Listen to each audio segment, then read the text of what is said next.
Hello everyone. तो कैसे हैं आप सभी? उम्मीद है आप सभी अच्छे होंगे। लास्ट वीडियो में हमने कुछ प्रिपरेशन तैयार की थी। तो आज हमारी नेज़ल प्रिपरेशन से स्टार्ट होगा, जो हमारी नाक की दवाइयाँ होती हैं।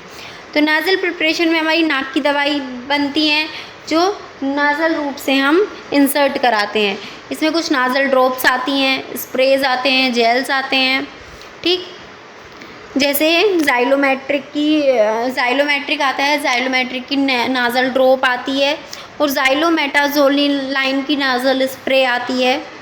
ठीक, ये वे ड्रग्स होती हैं जो हम अपने नाक के थ्रू लेते हैं। नेक्स्ट है आपका ईयर प्रिपरेशन, मतलब कान की दवाइयाँ। ये लिक्विड प्रिपरेशन होती है, इनको हम ईयर कैनाल से अपने अंदर एडमिनिस्ट्रेड कराते हैं। ईयर ड्रॉप्स आती हैं, ईयर सस्पेंशंस आते हैं।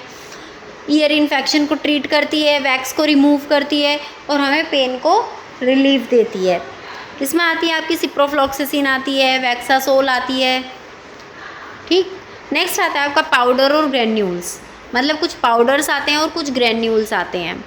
इसमें हमारी इंसफ्लेशन आती है।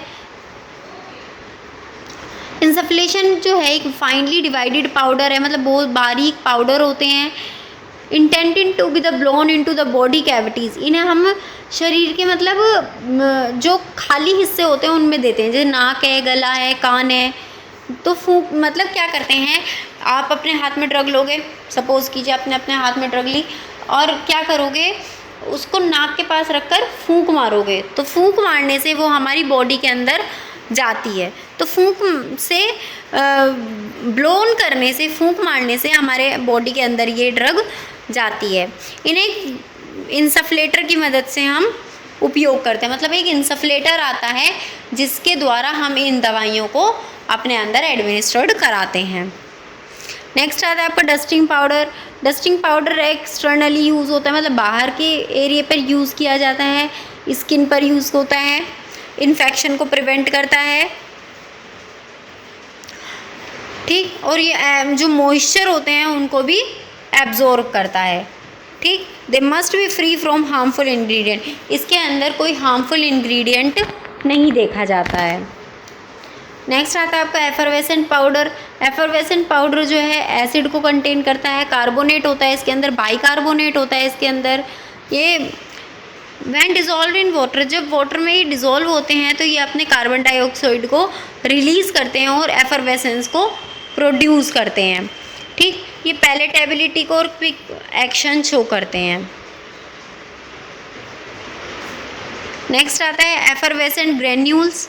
तो ये मतलब थोड़े मोटे पार्टिकल होते हैं, और इन्हें पाउडर को थोड़े से मतलब लिक्विड में, जैसे अल्कोहल है या वाटर है, उसमें तैयार किया जाता है। ठीक, और क्या होता है, पहले तो इन्हें थोड़ा सा मतलब लिक्विड बनाएंगे, मतलब थोड़ा सा गीला करेंगे। गीला करने के बाद इन्हें छलनी के द्वारा क्या कर लेंगे, छानने के बाद इनके ग्रैन्यूल्स बना लेंगे। ठीक, क्योंकि जब आप क्या करोगे, थोड़ा थोड़ा गीला पार्टिकल होगा, उसके बाद छानोगे तो ग्रैन्यूल्स खुद बन जाएंगे, और इनको सुखाने के बाद सुखा लिया जाएगा। और सुखाने के बाद जब इनको आप पानी के अंदर डालोगे तो वो खुद ही एक गैस की फॉर्म में निकल जाएंगे। जैसे आपका दवाइयाँ आती हैं, इनो है, सपोज़ कीजिए इनो, तो इनो इसी का काम करता है। नेक्स्ट आता है आपका स्टेराइल फॉर्मुलेशन, जो इंजेक्शंस से दी जाती है। ठीक, इसमें आते हैं इंजेक्टेबल्स, जो हमारी वे ड्रग्स होती हैं जो हम इंजेक्शंस के द्वारा अपनी बॉडी के अंदर लेते हैं, स्किन के द्वारा हम अपनी बॉडी के अंदर लेते हैं। ठीक, ये फ्री फ्रॉम माइक्रोब्स होते हैं, मतलब इसमें माइक्रोब्स नहीं होते हैं, कोई भी माइक्रोब्स का पार्टिकल नहीं होता है। असेप्टिक टेक्निक को ये यूज़ किया जाता है। नेक्स्ट आता है आई ड्रॉप भी एक स्टेराइल है, एक्वस सॉल्यूशन है, सस्पेंशन है, आइज़ में लिया जाता है, आइसोटोनिक है, और नॉन इरिटेंट है, मतलब इरिटेशन कोज नहीं करता है। नेक्स्ट आता है आई ऑइंटमेंट, मतलब आँखों का एक मरहम होता है। इसको हम अपनी आँखों पे लगाया जाता है, आँखों की एक लेयर होती है, उस पर हम मरहम को लगाते हैं। ठीक, बॉडी टेम्परेचर पे ये मेल्ट होता है हमारी बॉडी में, और इरिटेशन भी कोज नहीं करता है। नेक्स्ट आता है इम्यूनोलॉजिकल प्रोडक्ट, इम्यून सिस्टम को हमारे जो रिकवर करते हैं, जैसे सेरा है। तो ये प्रिपरेशन जो होती हैं वो हमारी एंटीबॉडीज़ के लिए होती हैं, एंटीबॉडीज़ को कंटेन करके रखती हैं, ठीक। Drive from the blood of animal और ह्यूमन, तो ये क्या होती है, ये जानवरों से, मनुष्यों से क्या करती हैं, ये ब्लड को लेती हैं, ठीक, ब्लड के एंटीबॉडीज़ बनाती हैं और हमें इम्यूनिटी प्रोवाइड करती हैं। जैसे एंटी स्नेक वेनम सीरम है, तो ये क्या है, सांप को अगर हमें सांप ने काट लिया है तो हम एंटी स्नेक का वेनम सीरम हमारे पास पहले से ही रहेगा, तो हम वो इजीली पेशेंट को दे सकते हैं। नेक्स्ट आता है वैक्सीन। वैक्सीन एक बायोलॉजिकल प्रिपरेशन है, इसमें हम या तो जो हमारे माइक्रो ऑर्गेनिज्म हैं या तो वो डेड डालेंगे, मतलब मरे हुए माइक्रो ऑर्गेनिज्म को डाल के बनाएंगे, या फिर लाइव जिंदे माइक्रो ऑर्गेनिज्म को डालकर अपने एक वैक्सीन को तैयार करेंगे। नेक्स्ट आता है टॉक्सोइड्स। टॉक्सोइड्स जो है वो एक इनएक्टिवेटेड टॉक्सिन है जो वैक्सीन के लिए यूज़ किया जाता है। ये स्टिमुलेंट करता है हमारी इम्यूनिटी को बिना किसी डिजीज़ के लिए। तो टॉक्सोइड जो है वो टॉक्सिन्स होते हैं।